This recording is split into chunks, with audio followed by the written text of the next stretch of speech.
Do you want to see something stupid? Of course you won't. You love technologies, but technologies does not love you. They are lying to you. Let me show. This mouse is connected to this tablet. I'm moving mouse and cursor is moving here. This is how mouse is supposed to work, because it was created by humans for humans. However, if I will use my finger and I will move here, nothing happens. Mouse still in the same place. I have only two alternatives here. Or it was created by aliens for predators, or lazy engineers did only 50% of their work. I'm leaning towards aliens. Before I will bring truth, honesty and fairness to this world, some people completely misunderstood title and thumbnail of this video. Did you expect it to see a mouse with a connected touchscreen? Isn't it?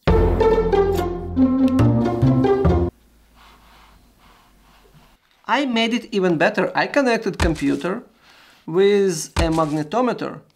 Magnetometer can feel magnetic fields, and manually crafted Python script reads magnetometer data and can display it on a screen. This is a compass and it shows direction. Direction where you should go with your understanding.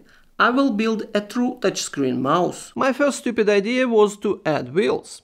I can make all wheels turn at the same time, then drive to a place where the mouse should be, but this will make mouse unusable. It will be a car. A retractable chassis like on a plane can probably save this idea. Or I think no. I need an elegant idea. That's why I want to check with our ancestors. In the some time period between pyramids construction and laser mouse, mechanical mouses existed. They were everywhere. Today it was challenged to find at least one. This one. By the way, history tends to repeat itself. I already saw return of mechanical keyboards with mechanical switches. And I can stop anytime. I also saw those fake mechanical mouses. But that is not what mechanical mouse was. Mechanical mouse had a ball inside, slightly heavy. This ball was spinning two rollers. When you are playing some fast old game, Quake Arena, you're moving your mouse very fast, you're raising your mouse, ball inside continues to spin with decreased acceleration, and your brain needs to account for all these variables. Quake Arena 3 had a rocket jump. You run and you jump and you shoot in rocket under yourself. That will make you to jump higher. At the same time, another player with a railgun, most difficult weapon to point, making a headshot.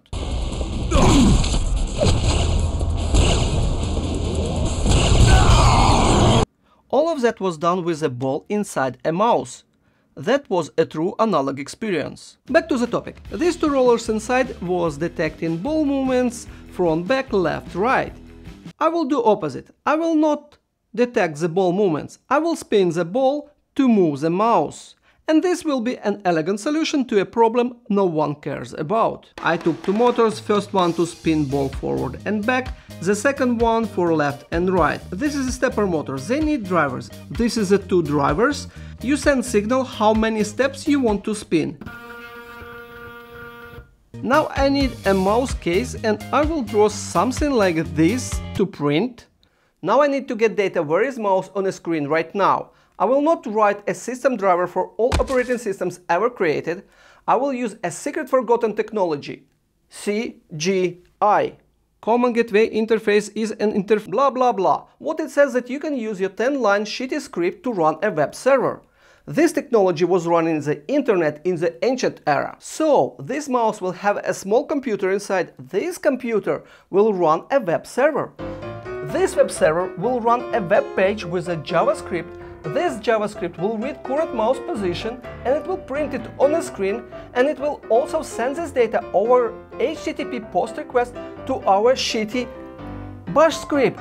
This script will write this data to the text file with a timestamp. And this is how we know where is mouse right now. At the same time, this computer is connected to stepper motors, and to spin them we need second script. This script will read periodically last line from this text file, and it will spin motors. When I click here, mouse goes to the same position on a table. This is how true touchscreen mouse works. There is still a small problem, or better to say big problem. This mouse is slightly too big for my hands.